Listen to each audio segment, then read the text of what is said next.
I did forget this, and it was right in front of me. He is having a fundraiser on May 3rd. Please come up and grab one of these. Join him at Governor's Gun Club. Who guns? Some of them may look bad. They scare some people. Thank you, Louis. And I want to everybody give Louis a round of applause. And I understand you're running for a position in this RLG thing. Is that right? Yes. They're calling you a mastodon or something? Is that what it's going to mean? We don't know if we should be offended or. No, it's the mighty mastodons and the puny pachyderms. Oh, is that it? Yes, my party has nominated me for vice president. All right. All right. Well, I started off just trying to figure out if I was offended or not, and he started talking about the old timers being at the old office. When Desiree and I first started with the Republican Party, we met in the break room of the old Kroger. All 6 of us crammed into there, and pretty much the meetings were like this. We don't have a Republican except for Jeff Lewis in any office, and now there's another seat up. Who wants to be the next one to try? I mean, that's really what the meetings were, and how do we transition? This was like 1995, 96, and now Republicans pretty much dominate every office that we have here and at the state level. It's going to be a challenge to keep that up, but you were there. Anybody else was back during that time? I know Buzz and David were involved. Buzz and I used to meet. He was with the Gwinnett Republican Party. I was chairman here, and we all met all over the state. And what's encouraging is that there are so many new faces. We need to bring more new faces in. And it's going to be a challenge this election cycle. If we don't think it's going to be a challenge, we're going to lose because the other side is heavily motivated. If you look at some of the special elections that have happened, Democrats have picked up seats that have been traditionally Republican in State House, State Senate, and even in the Pennsylvania district. Now, given Pennsylvania, we had a very weak candidate. They had a very strong candidate who ran as a Republican. Look, it's not a good idea that if you're running in a strong union district, even if you are against the unions, to come out and use that as a main campaign theme, okay? And that's what the Republican guy did. But what we've seen a trend is that mass of folks that came out for Trump in the presidential election are sitting at home right now. They're not getting out to the polls. What this election is going to turn out being is a get out the vote effort. We have to inspire our folks to get out to vote. Now, granted, one of the problems we're facing is people are more motivated by anger and fear than they are things they're happy with. And for the most part, most of Americans are getting a little more comfortable now. The economy is going up. In fact, the economy is increasing greater than what any of the economists ever anticipated. If you remember, Obama said we just have to get to the new norm of, understand the new normal rate of growth is 1% to 2% GDP. Well, he was right. Under that regulatory big government regime he had. But we've shifted the tide on that. As Lewis has said, the president promised that we would repeal 2 regulations for every one.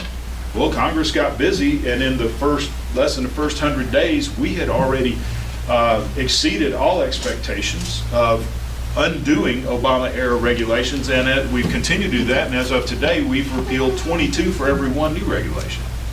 And so we far exceeded. You look at all the advancements we've done. Keystone Pipeline, Obama kept vetoing that. One of the first things we did is we got the Keystone Pipeline opened up. How many of you got any more money in your paycheck this year? Yeah? Yeah, that's how many of you got any crumbs this year? When somebody says $1,000 for a hardworking family is nothing but crumbs, they are so far out of touch with the average American people, you would wonder how they would ever get elected. But this election cycle is not going to be about policy. That excites us as Republicans. I'm working conservative and this guy. We'll lay out what we've been able to do, how effective we are. We will campaign on policy. And we have got a lot at the federal level to campaign on. I mean, do you know that right now, not only are we much less dependent on foreign oil, we are actually the largest exporter of oil in the world right now. We went from full dependency to the major exporter of oil in a couple of years. Why? Because we got rid of a government regulation that went back to the Nixon era that prohibited exporting of domestic oil. We did that 2 years ago. And all of a sudden, now it's also had a national security implication because OPEC is no longer the major influence on worldwide oil prices. The United States of America is. You look at what we're doing with their military. Oh my goodness, look at North Korea. I had some people come to me, I was speaking at an event, a pro-Israel event, and some folks asked me, said, look, what do you feel about the president and his strong language toward North Korea? I said, well, how do you deal with a crazy man? Little Rocket Man's a crazy man, okay? How do you deal with a crazy man? You make him think you're a little crazier than he is, right? Yeah. I mean, that's really what you do, and that's the approach the president took. He said, they were so upset. So many people, even some Republicans were so upset when Trump said, when Kim Jong-un said something about he's got a launch button, and Trump said, and I got a bigger one. Oh, they said that was so undiplomatic. Well, I remember back when Ronald Reagan said to Russia, go ahead, make my day, you know? Yeah. That was great. And so we've had this transition to where we operate in a spirit of fear, the other side's operate in a spirit of anger.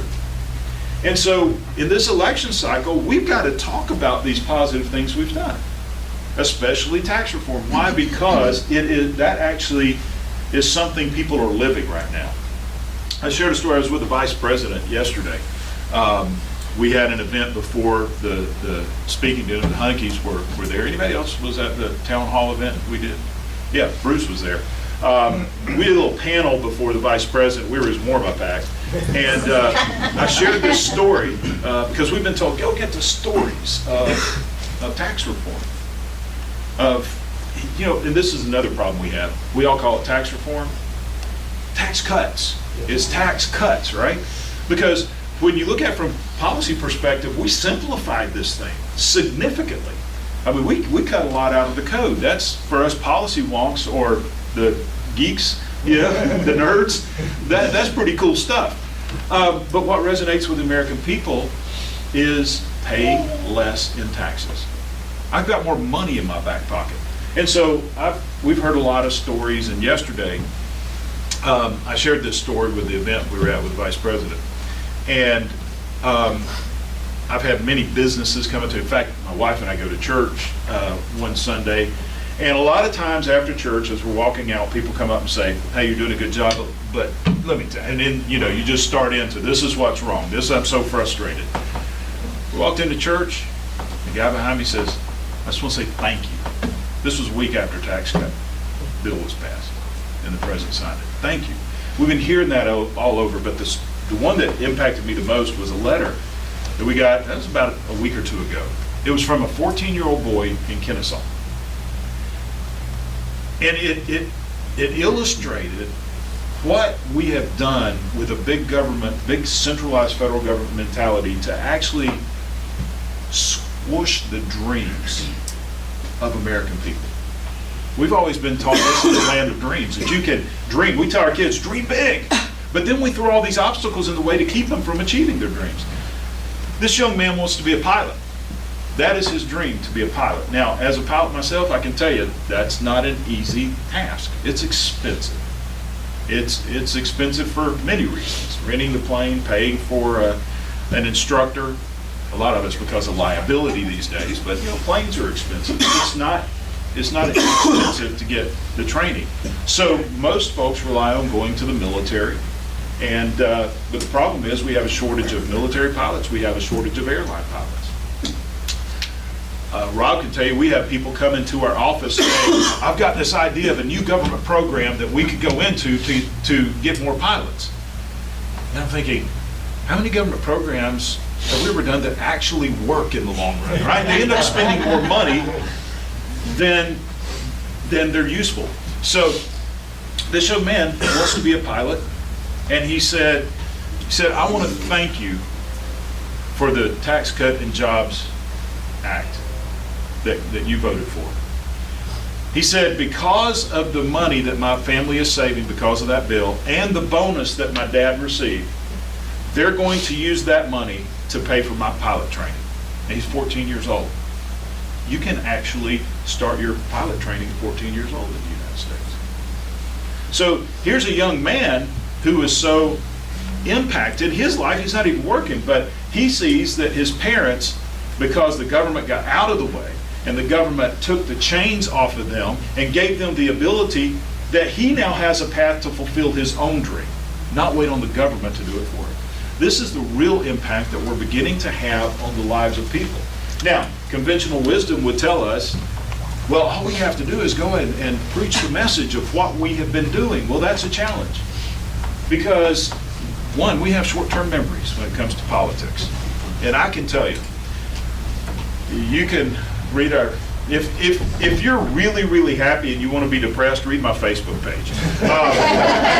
And so, the other day, all we did was wish people a happy St. Patrick's Day. That was it. And then they came out and just attacked.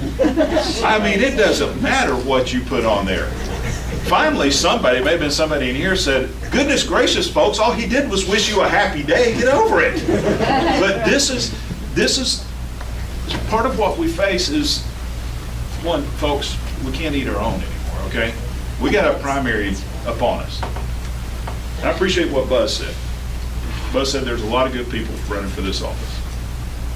And he distinguished why he believes he's the better candidate. He did not try to destroy another candidate in that office, because let me tell you, exactly what the Democrats will do is they will take anything that you say about your opponent and they will use that in a mail piece against you. They are motivated. They are funded. Look, my opponent has already started a PAC to get outside. I guarantee you where the money's going to come from for this PAC, take me out, it's going to come from George Soros and Nancy Pelosi supporters out of San Francisco. You saw that in Karen Handel's race. Almost every Republican in the state has one or more Democrats running against them. Why? Because they want to tie our money up, because they know we'll support each other. They know that if I didn't have an opponent, I would be out helping our gubernatorial candidates, our other statewide candidates in the general election. I would be traveling to help some of my colleagues across the nation who have tough districts. But because they run somebody against me, that's going to keep me at home. It's going to keep me spending money here. Now, we can help because we're going to take this very serious. And the trick to us winning this election to keep majorities so we can continue the positive things we're doing is to get the voters back out to vote. Which means if I'm campaigning hard here in the 11th district and we're doing a strong get out and vote campaign here, that's going to help Christian Cooper and Buzz Brockway, who's running statewide. It's going to help our gubernatorial candidates, because I guarantee you the other side, and the other side isn't just barely on the other side like they used to be. Used to be there wasn't a dime's worth of difference between Republicans and Democrats. Let me tell you, those Democrats don't exist anymore. There are no blue dog Democrats left, at least in the federal level. They are so far to the left. Their vision of America doesn't resemble anything that we are. Our vision is simply to get back what we're, a friend of mine, David Barton, some of you know David with wall building. Desiree and I were supposed to go to Poland with him last year, but we decided to have a car wreck the weekend before, and that kind of traveling with fractures is not a good idea overseas. So he wants me to go over to Poland because he says so inspirational. He said, if you go to Poland, they don't have problems with terrorism, they don't have problems with immigration, their economy is booming, they have unbelievable freedoms that we once had here. And he said they're a Christian nation. And he said crime is very low in Poland. He said it's really unbelievable what's going on over there. And he said what's amazing is when you go into their capital city, they have a huge statue of Ronald Reagan. He's a big statue. He said, you find monuments to Ronald Reagan all over the country. Their whole economic plan is Reaganomics. They basically said, look, all we did was emulate what you were. What you were. And here we are trying to look like every other socialist European nation. That's what the path we've been on for the last 10 years. Now, we've significantly shifted that. There's a lot more work to do. Like Lewis said, that omnibus bill, don't ask me what was in it, because I don't know yet. That thing was 2,200 pages. 2,200 pages. I was out, we knew it was going to be a late night vote. We were supposed to start voting around 1:30. They pushed it to 4. Then they said it'll probably be 6. And they said, I think the term was, our voting schedule is very fluid, so stand by. So I told her, I said, look, I'm going to go for a run. So I changed in my running clothes and I took off for a run. And she called me when I was at the Washington Monument. So if you know the distance from Washington Monument to the Capitol, it's a little over a mile. She said, and I'm answering, what? She said, they just called votes. They're voting in 45 minutes. I got the best time for a 5K that I've ever run. I mean, I kicked it into gear, got back, changed clothes. So they dropped the bill. Actually, the language of the bill came out while I was out on a run. We're on the floor voting on, if we weren't voting on that bill, but the reason they were holding it was another bill, but the reason they were holding the votes is because they need to whip everybody, right? They need to know how you're going to poll all of us to see how we're going to vote. So the bill gets posted. An hour later, we're on the floor voting on this other bill, and they're whipping it. And so my whip comes up, and he says, hands me the whip form, and I mark lean no. He looks at me, lean no? I was the only one that didn't lean no so far. He said, okay, well, I have to ask you why. And I said, well, what are you whipping me on? He said, the omnibus. I said, yeah, but what's in it? And he just looked at me. I said, what's in it? He said, well, the bill's out there. I said, okay, what am I voting on? And he goes, okay, I got it. So the deputy whip is a friend of mine. He came up to me and he said, I said, Patrick, I appreciate the compliment. He said, what? Did you think I'm Superman? But, you know, even with that, I don't think Superman can read 2,200 pages in an hour. And he goes, well, you got a good reason to be undecided. And so it was. There's a lot of good stuff in that bill. A lot of our principles, a lot of our ideas. And I don't fault Paul Ryan because he's been fighting a fight up there. Yep. You know when we're supposed to appropriate? We're supposed to have all of our spending done by the end of September. That's what the law says. Until this year, which the House did this year, we passed all the appropriations bills before the September deadline. You know the last time it was done before that? Newt Gingrich was Speaker of the House. Wow. Newt Gingrich was Speaker the last time that the federal government appropriated the way it was supposed to. This year it is because of Tom Graves. He's on appropriations saying, we can do this, folks. If we're going to drain the swamp, let's start with ourselves. We've got to change ourselves. And that was one thing Paul Ryan said. He didn't campaign for Speaker. He was asked to be Speaker. He said, look, if I'm going to be Speaker, we're going to change the way we do business. And we've been changing. We've been reforming the way that we operate in the House. But the problem is it goes over to that black hole in the Senate and it sits there. We passed the full appropriations package. And because we passed it in the House, it started in the House as it's supposed to, we passed it out of the House, it was one of the most conservative spending bills that have been in decades. Full of our measures. And it barely passed. We passed it with one vote to spare. What that showed, though, was we do have, the majority of Republicans are conservative. And we're able to pass strong conservative legislation, even when it comes to spending. It went over to the Senate and we heard nothing. Absolutely nothing. All the way up to December, when all of a sudden we're facing a government shutdown again. Now all of a sudden, oh, we got to do something.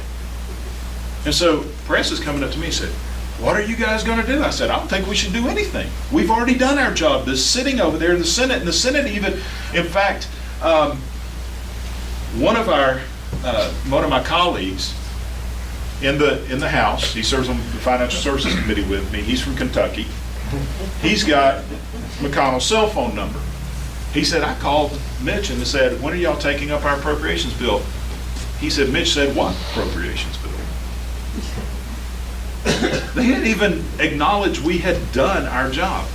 The problem is the status quo is, now we showed it works in the House. When we did it the proper way, we appropriated, I had say in it. We went in and negotiated, we debated in appropriations to get the things that we wanted in there, and a lot of things that we want is less, right? We were cutting a lot of things. You'd be excited about some of the stuff that we cut. Some of the arts people were not happy, and public broadcasters weren't happy, and a lot of things that we don't need to be spending money on when we have a $20 trillion debt. We got that thing out of the House because we all participated the way the legislative process is supposed to go. When you put an artificial deadline, like a shutdown date, to keep the government open, what happens is there's no time. So only a handful of people determine what's going to be, how your money is going to be spent. And it's the leaders in the House and the Senate and the White House. And they were engaged from the very beginning. So, you know, I don't know how some people are like, was the president really going to veto that? I said, I don't think so, because the White House for 2 weeks was lobbying us to pass it, you know. So, but you got to keep the government funded and going. But we got to change. And we've been told time and time again, folks, you guys are doing a tremendous job in the House. We have 400 bills sitting in the Senate. Now, part of the problem is not that we do have a majority of Republicans in the legislative branch. And that works in the House, but it doesn't work in the Senate because of an antiquated rule that they put in the 1970s that basically empowers the minority. You can't pass anything in the Senate without 60 votes, and we only have, what, 50? 51 now, 49? 51. We had the largest entitlement reform package in 50 years at the beginning of the year. The largest entitlement reform. We would have saved billions of dollars cut off the national debt. And that was the Obamacare repeal and replace plan. Was it perfect? No, but it was gone a long way into restoring the states the authority to regulate health insurance. It didn't go as far as I would have liked, but I also know that it's going to take a while to undo a lot of the problems that we have. But it came down, that was one of the few things that we can do with just a simple majority. We passed it out of the House, goes to the Senate, and it came down to one senator who, instead of doing this, did this. One senator. We had no margin, right? Now, you look at some of the other things we want to do, you got to have 60.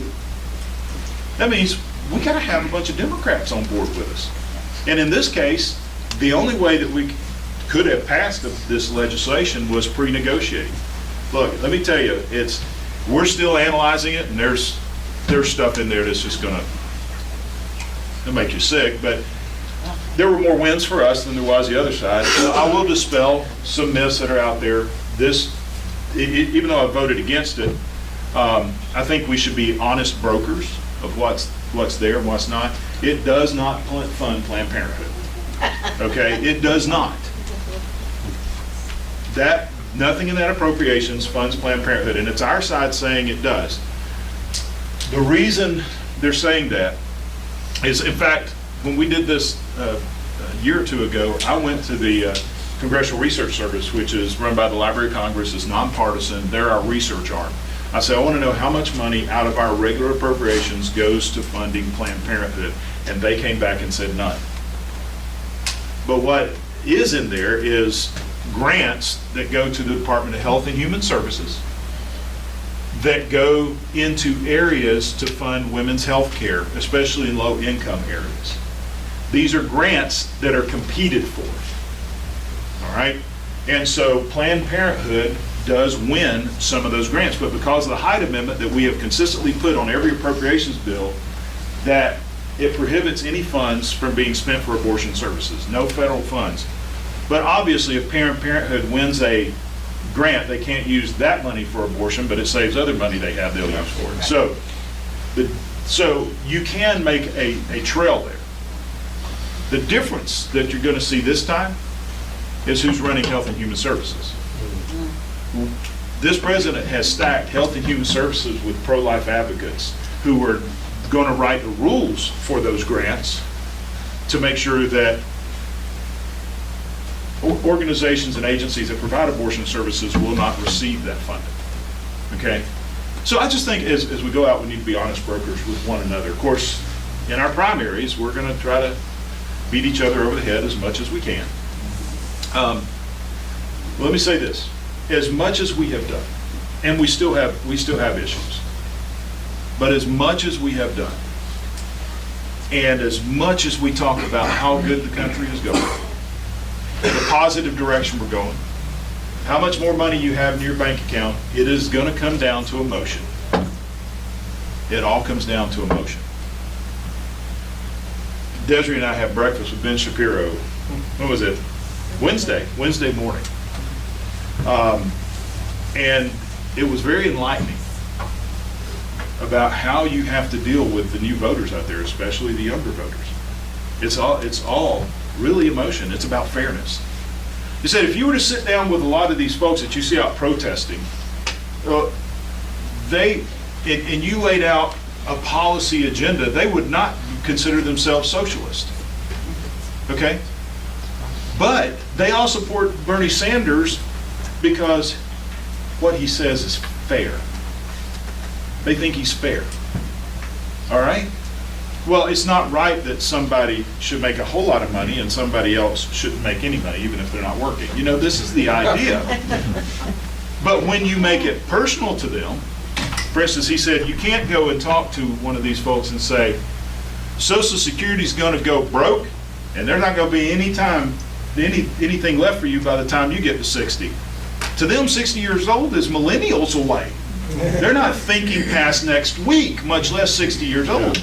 But when you approach them and you say, do you really think it's fair to you that the government takes $1,000 out of your pocket and gives it to some 60-year-old and you never get it back? I mean, it's kind of harsh because I'm getting closer to that age. But that means something to them because now it's not fair. You're right, that isn't fair. What it boils back to is the very thing our founders talked about, freedom. Freedom and liberty. That needs to be our message, but we need to tie it not to, as much as I like to, the guys wearing strange pants and wigs and tricorn hats. But we need to apply liberty and freedom to each individual person on their own. And look, people are seeing it now. Who is it? Bart was telling me about some rapper who just got a contract. A female. Cardi B. Cardi B.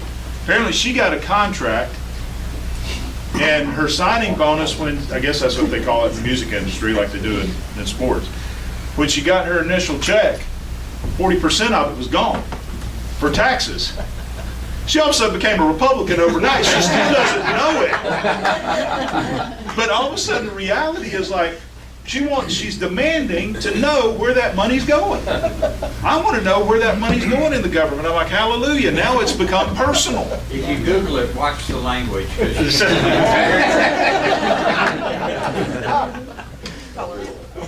But this is what, that's it. So we have a golden opportunity right now. We got to get through this primary election and elect the best of our candidates to go forward, who represent our values. This is something that was supposed to be on Neil Cavuto's show right after Delta made that incredibly wise decision the week before they had a piece of legislation before the Senate. It kind of caught me in this zone, emotionally. I'm like, let's whack them as hard as we can. But then I realized that's what we got mad about Obama doing, whacking private business because we didn't like the decisions they were making, right? And so I'm like, I kind of caught up in this realm. And so I was thinking about what am I going to, because I know Neil was very upset about what the legislature did because of that prospect. Are we just going to use the power of the government to whack a business over the head? And so I was prepared to tell Neil this. I said, you know, I agree with you on that aspect, Neil, but what you have to understand is we got a history going on in Georgia. We are the best place in the nation to do business. We have brought thousands and thousands of jobs to Georgia. We started coming out of the economic downturn faster than a lot of other states did because of the policies that our conservative House and Senate and governor has put in, right? And we've attracted a lot of businesses here. But Georgians are sick and tired of these big liberal businesses coming to our state and trying to change us. That's what they're tired of. They're tired of these big businesses coming in saying, oh, we like being here, we like making money in your state, but we don't like the way you think, so we're going to change your culture. How long have we been trying to get the Religious Freedom Restoration Act passed through one of the most conservative states in the nation, and we can't do it? Why? It's because the big corporations are coming in. And I asked one of them, I said, why are you guys fighting this? It wouldn't affect you at all. You already have all these liberal policies. It's just going to protect the little guy. And one of them told me, says, because that's all we're hearing from, is that we better oppose it. They're not hearing from the rest of us. And so this is an opportunity. We have candidates running for governor and lieutenant governor who all said, I'm going to do this thing. We know we can pass it through the legislature, pass it several times, hasn't it, David? Absolutely. It's time for us to say, hey, we like you and we want you to be here in Georgia, but we're not going to sell our values out to you. And you know what? The bottom line means more to these businesses than these other things. They're going to pack up together. So it's time that we get the vote out that we know is there. One of the challenges we're going to face, though, is as I was sharing with the White House in a meeting I had recently, I said, this is great. I guarantee you that I've got some friends back home in Kingston and you, Harley, in Cartersville, that came and voted for the first time last time, and they're motivated, and now they got $1,000 bonus and went and bought the bass boat they've always wanted to have. But on election day, they're going to be out on Lake Altoona. Why? Because everything's good. One of the challenges we were facing, as I said, because people are more motivated by what they dislike than they are what they like. They're more motivated by fear and anger. Is we can't just go out and campaign on, oh, everything's great. You know, because look, the media is painting a terrible picture of what's going on. You're not hearing all the good stuff, right? If you're not as active as you are, I guarantee the voters aren't. You know, Nancy Pelosi gave us a gift. She's a gift that keeps on giving. One fear we have is that they're going to oust Nancy as the minority leader. I mean, that's really something that we're trying to keep from happening before the election. Their campaign pledge this year, and it's already out there, the details of their entire campaign pledge, is if you will give us the majority of the House of Representatives, once again, we will repeal the jobs, the tax cuts and Jobs Act. That's what they're campaigning on. Do you want to lose that? Because they're out there saying, we will take it back. I mean, I've got the whole details. It was in roll call, I think, in the Hill. Laid out their entire plan to raise taxes on everyone except for the lowest income Americans. Now, that would be good except for, anybody in here get a bonus? I mean, I said, usually a lot of people got a bonus, right? It wasn't the individual tax cut that got the bonus for all these people. It was the corporate tax cut. That's why they got their bonus, right? They understand this. When my employer does better, I do better. And employers were smart. Give it to the people because then they're going to be supported. If you don't want to go back, then we need to keep going with the policies we've got. You don't have to like us. Look, and some of the polls are showing us that a majority of Americans don't like Trump, but they do like the way the nation is going. You know, you don't have to like me personally, but do you like what I stand for? Do you like the things that we're doing? And the last thing I know, been on a lot of people's mind is guns.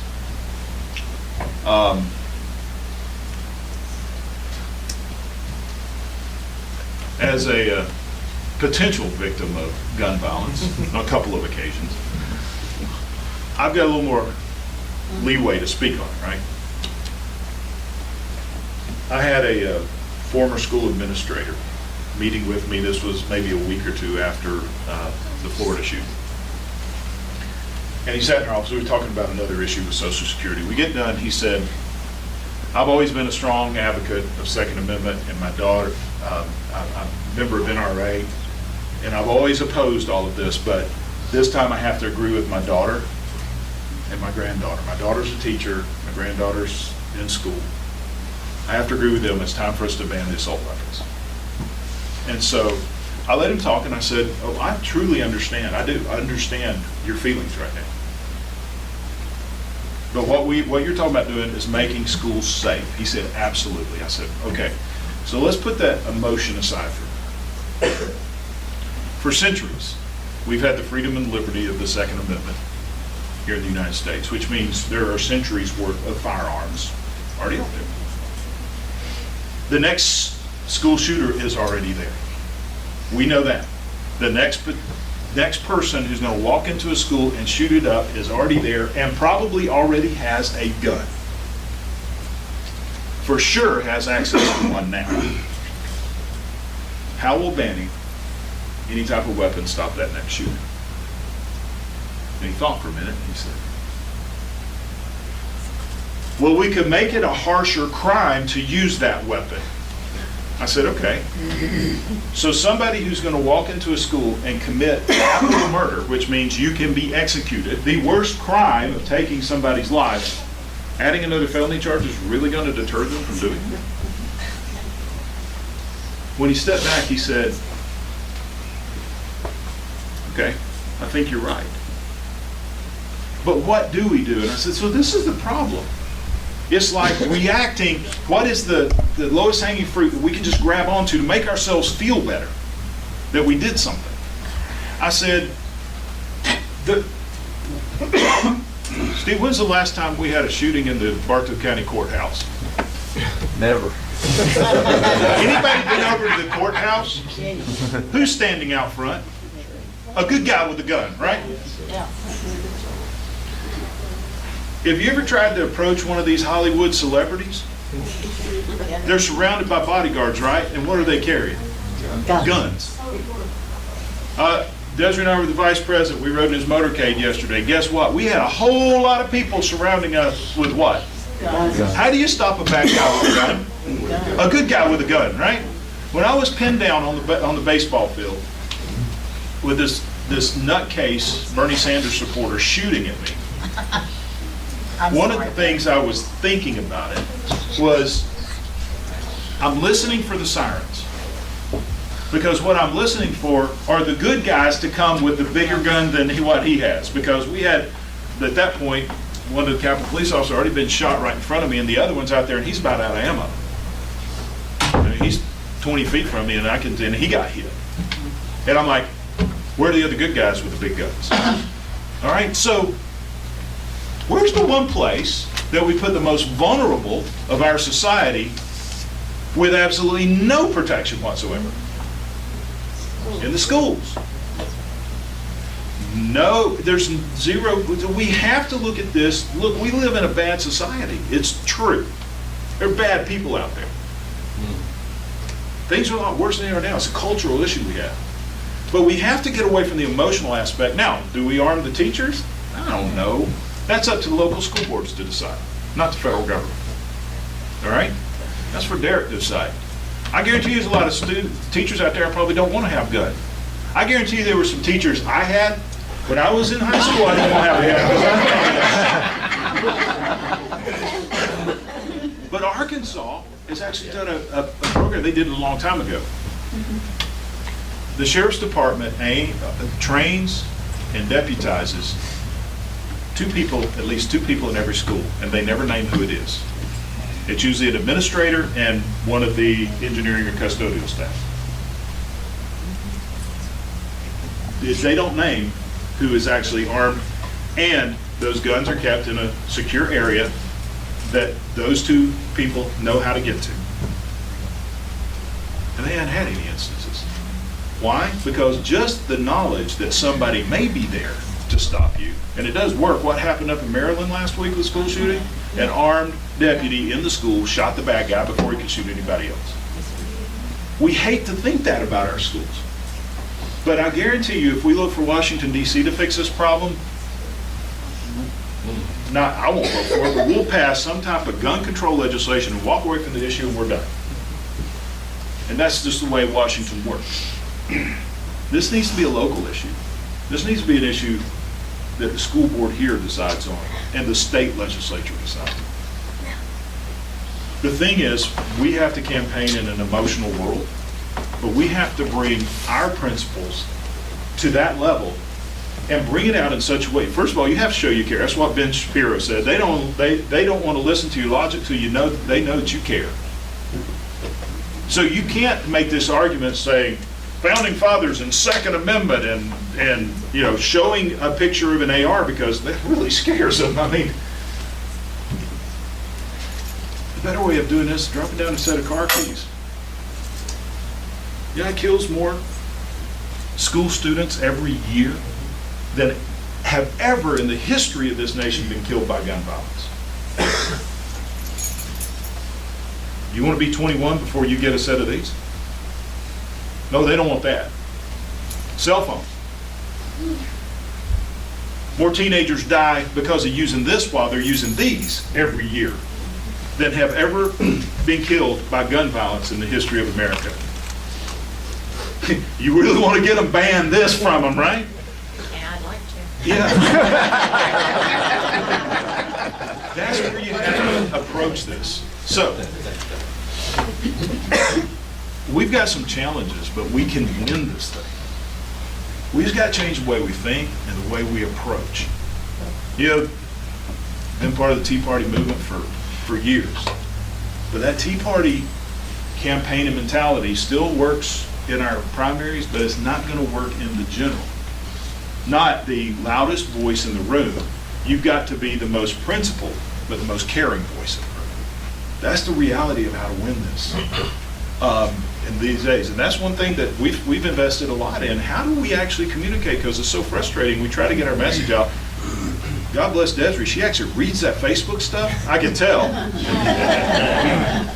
You've been reading Facebook again, haven't you? And it's frustrating because, I mean, it is. But it shows you the level of hatred. Now, we're never going to win that crowd over, okay? We're not going to win those because it doesn't matter. Trump could come out and say the sky is blue, and it he'll, I mean, the guy's a marketing genius. What other president of the United States has actually changed the game of Scrabble? Kofifi is a accepted Scrabble word today, right? So that's the other thing is avoiding those triggers that all of a sudden shuts people off. Understand one thing, regardless of how we feel about the president. I mean, he does some things I don't like, but I do like the outcomes, right? Why? Because he's working with us. Sometimes I want to ban this device from the White House sometimes, okay? But what he's using is that to get around the far left-leaning media to speak directly to the American people, and he expresses the same frustrations they feel in the way that they feel. But that becomes a trigger for that group in the middle, the independents that are starting to swing in our direction right now. They don't like him. They don't like the way he communicates. They would never go to dinner with him. But the policies that are coming out of the White House are pretty good. And so we've got to be able to work in that direction. So I'll take a couple questions. Lewis, hadn't kept everybody too long. Barry, I mentioned earlier on putting emergency one-way exits in every school classroom. So if there's a shooter coming in, the students won't be trapped and they can leave. They can all run for it. And then perhaps having the federal government pay for this as a grant to each state.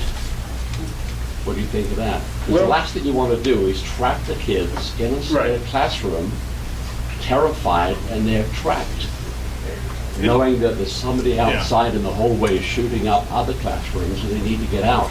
As far as tactically, I mean, I'd lean on Bart for something like this. I think Bart would probably not, I mean, you don't want to be trapped in an area, but also one thing that has been a concern recently is a second shooter sitting outside and picking them off as they're running out, which is a shame. Everybody leaves at Right. once. So- You don't want to be trapped in a room, you want to get out. And Right. if everybody runs at once, there'll be a massive crowd Right. of students.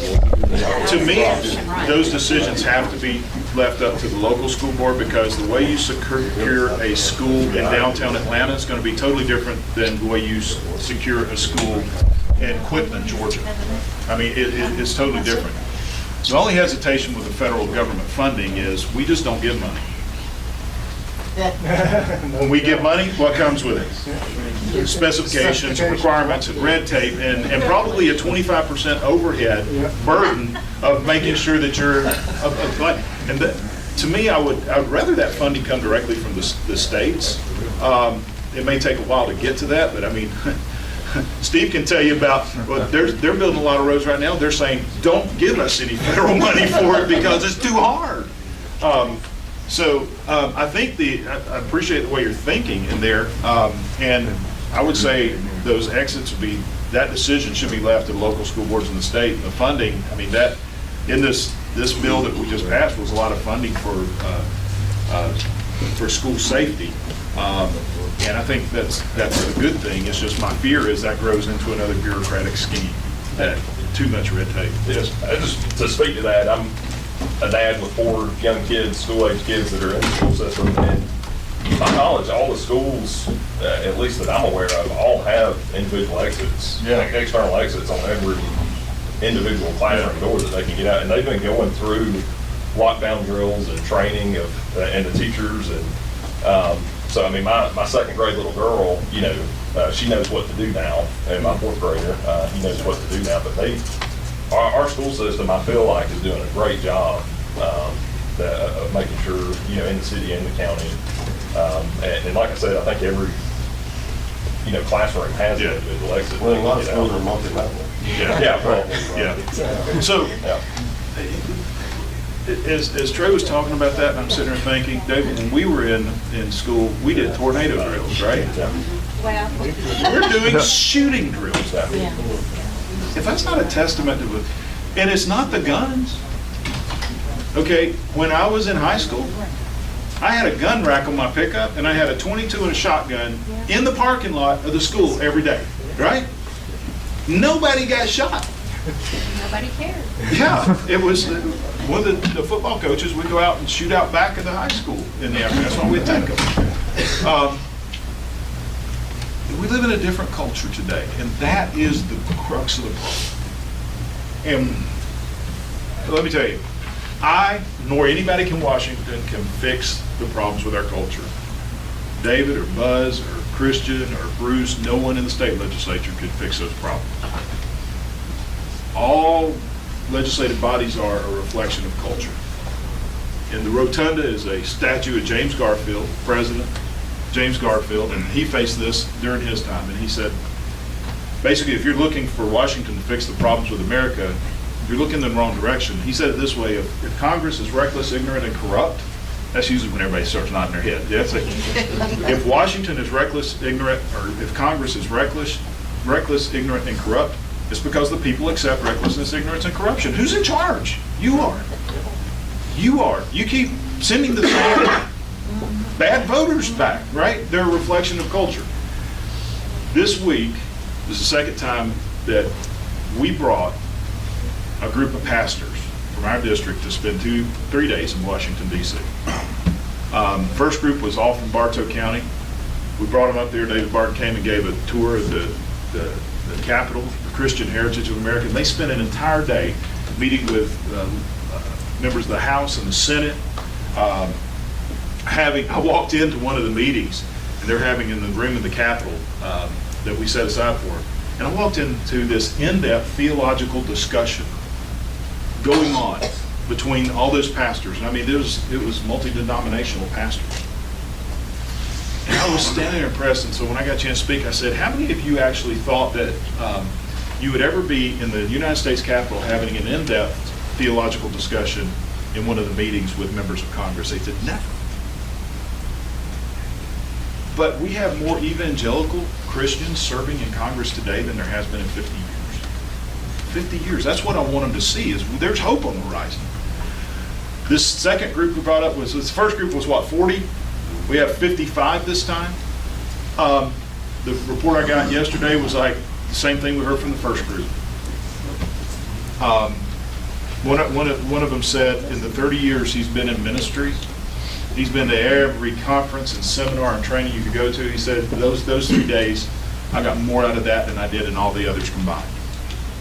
The reason we're doing this is because the change the culture starts here. It starts in the churches, which it starts with you and your neighbors, talking about things we talked about, but using that caring reason with them to get over the emotion and actually reinstitute. Look, why are we having student shootings in schools? Possibly because for the last 40 years we've taught people that you don't matter, you weren't created in the image of God, and all you are is a blob, a mass of tissue when you're still inside the womb. Maybe we devalued life somewhat. Maybe we've glorified violence a little too much, right? Maybe we've made people think that their voice doesn't matter, that they're not important. I think we've created the problem we have here because we've silenced the one thing that has always structured the culture in America toward freedom and liberty, and that was our churches. Alex de Tocqueville, when he came to America, and he wrote Democracy in America. Why is America so strong? He wrote, look, America is great because America is good. When America ceases to be good, America will cease to be great. You want to make America great again? Make America good again. And I'm not talking about just giving away all of our resources to every nation overseas. I'm talking about being good to Americans. By giving Americans a path out of their dependency of government instead of just paying them to stay on the dependency of government. That's the next thing we're working on.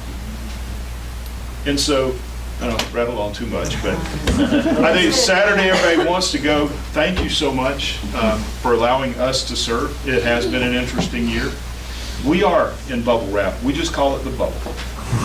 There's been, when we traveled with the vice president yesterday, they told us, as they told me when I traveled with him down to Atlanta, the weekend before our school shooting, I remembered as I was going to fly back to Washington with Pence, and we were moving to Air Force 2. Secret Service came to me and said, as the vice president moves, you move. Just stay in the bubble. You just stay in that protective bubble.